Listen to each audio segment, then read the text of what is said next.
Wish your HP printer would just connect already.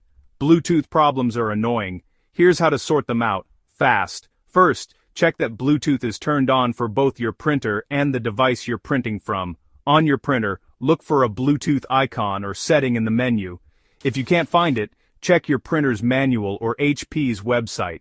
Next, make sure your printer is close to your computer or phone, ideally, within 10 feet.